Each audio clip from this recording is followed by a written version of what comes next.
नमस्कार। मैं पंडित बसंत आज फिर से एक नए विषय वस्तु के साथ आपके सामने उपस्थित। आज हम बात करेंगे स्वर विज्ञान के बारे में। बहुचर्चित विषय। आज आप जहां भी देखेंगे इस स्वर विज्ञान के बारे में अलग अलग बातें करते हुए नजर आएंगे।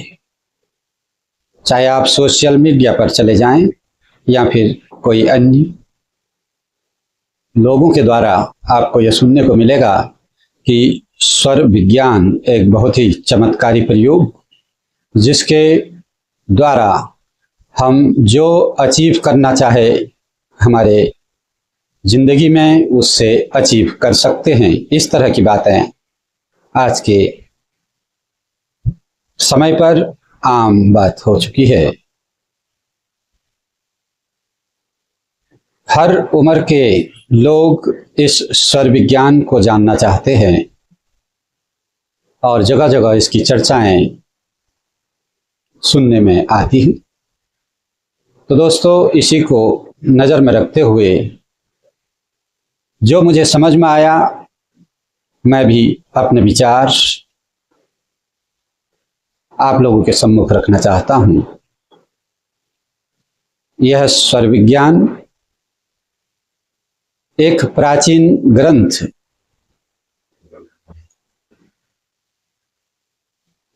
शिव स्वरोदय नाम का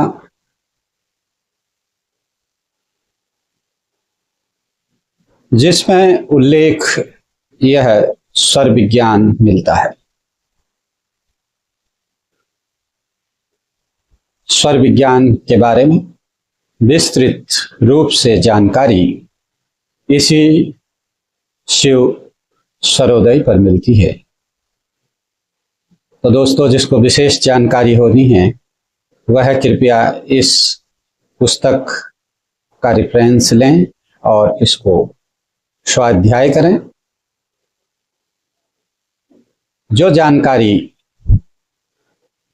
मैंने जुटाई है वह मैं आप लोगों से साझा करूंगा। तो मित्रों, मैं चाहता हूं आप सब लोग जो इसको सुन रहे हैं कृपया सब्सक्राइब जरूर कर लें ताकि लोग इस स्वर विज्ञान से लाभ उठा पाएं, क्योंकि यह बहुत पुरानी विद्या है। स्वर विज्ञान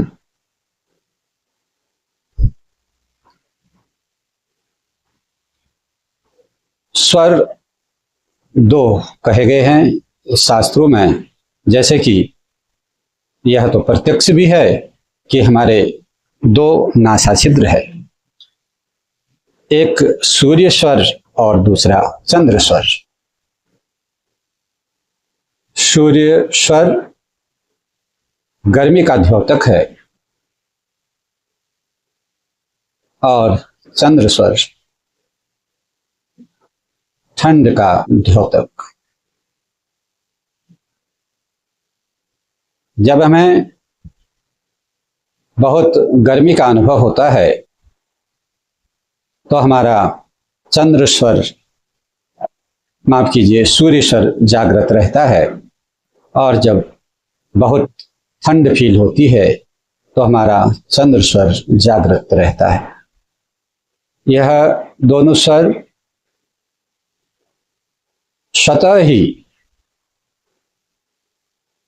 2-2.5 मुहूर्त में बदल जाते हैं। अगर हमारे शरीर पर कुछ असंतुलन हो रहा है तब यह हो सकता है बहुत देर तक एक ही स्वर भी चले।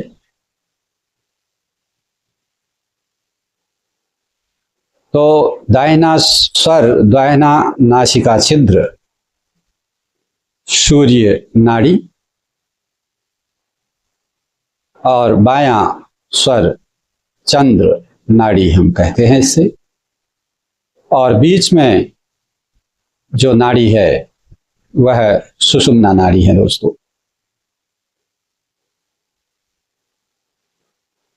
पिंगला नाड़ी हमारी सूर्य नाड़ी है। ईड़ा नाड़ी हमारी चंद्र नाड़ी है। चंद्र नाड़ी वायु यानी कि ठंड का प्रतीक, और पिंगला नाड़ी दाहिना जो कि गर्मी का प्रतीक और सूर्य का द्योतक। दोस्तों, जब किसी को फीवर होता हो या फिर बीपी ज्यादा होती हो, वह श्वास बाएं नासा छिद्र से लें और बाएं से ही छोड़ें, तो इससे उसका बीपी, हाई बीपी कंट्रोल में आ जाएगा। ज़्यादा गर्मी लग रही है तो ठंडक का महसूस करेगा।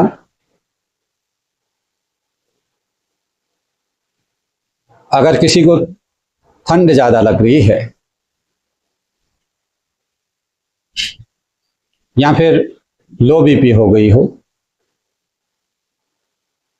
वह लोग सूर्य नाड़ी को जागृत करें। पिंगला नाड़ी, सूर्य नाड़ी जो कि दाहिना नासा छिद्र पर बहती है, तो उससे जागृत करें, अथवा दाहिने से ही सांस लें और दाहिने से ही श्वास छोड़ें। तो दोस्तों, सब्सक्राइब जरूर कर लें जो भी साधक साधिकाओं ने नहीं किया है अभी तक मेरे इस YouTube चैनल।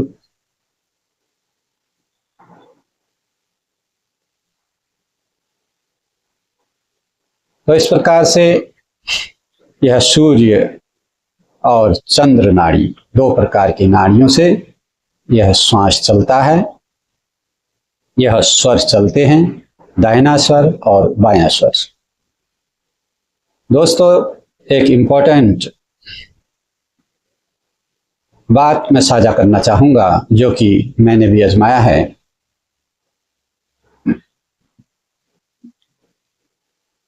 हमारे जहां पर अभी हम बैठे हैं वहां की एनर्जी लेवल अलग रहती है। अगर हम दूसरे कमरे में जाते हैं तो उसकी एनर्जी लेवल अलग रहेगी। अगर हम बाथरूम में जाते हैं तो उसकी, वहां की एनर्जी लेवल दूसरी रहेगी। अगर हम घर से बाहर निकलते हैं तो वहां की एनर्जी लेवल कुछ और ही रहेगी। तो जिस भी फील्ड, एनर्जी फील्ड पर हम प्रवेश करते हैं, अगर हम चाहें कि उस एनर्जी फील्ड, वह एनर्जी फील्ड हमारे लिए सुखदायक हो, तो जो भी हमारी नाड़ी, जो भी श्वास उस समय चल रही हो, उसी पांव को आगे बढ़ाएं। सपोज हम दरवाजे से बाहर जा रहे हैं ऑफिस के लिए या किसी काम के लिए, तो चेक कर लें आपकी कौन सी नासा छिद्र से श्वास आ रही है और जा रही है। ज्यादा श्वास, मोर देन 50% आपने तुलना करना हो। कभी कभी बराबर आसपास रहते हैं, 1-2 डिग्री, 1-2% कम ज्यादा होते हैं, तो उसको पहचानना, पहले रियलाइज करना, भली भांति उसका अनुभव करना होगा। अगर आप चाहते हैं तो इस प्रकार से आप रख लें हाथों को और श्वास छोड़ेंगे तो आपको फील होगा कि श्वासें जोर से कौन से हाथ की तरफ बह रही है। तो उसका मतलब है कि जिस तरफ श्वास ज्यादा आ रहा है उस तरफ को नोज स्टिल, नासा छिद्र अथवा वह नाड़ी आपकी जागृत है। आप उसी तरफ के पांव को घर से बाहर रखें या घर के अंदर प्रवेश हो रहे हैं, आपकी बाई नासा छिद्र एक्टिवेट है तो बायां पांव ही अंदर रखें, ताकि आपकी एनर्जी आपके कमरे के एनर्जी से मैच करे, ट्यून करे। जहां भी आप प्रवेश करते हैं, चाहे आप स्कूल में जाते हैं, कॉलेज में जाते हैं, ऑफिस में जाते हैं, जब भी इंटर करते हैं, दरवाजा क्रॉस करते हैं, वहां की एनर्जी बदल जाती है। तो आप चेक कर लें बिफोर एंटरिंग द रूम कि आपकी कौन सी नासा छिद्र एक्टिवेट है, ईड़ा है या पिंगला है। उसी ही तरफ के पांव को पांव से प्रवेश करें तो सारा कार्य शुभ होगा।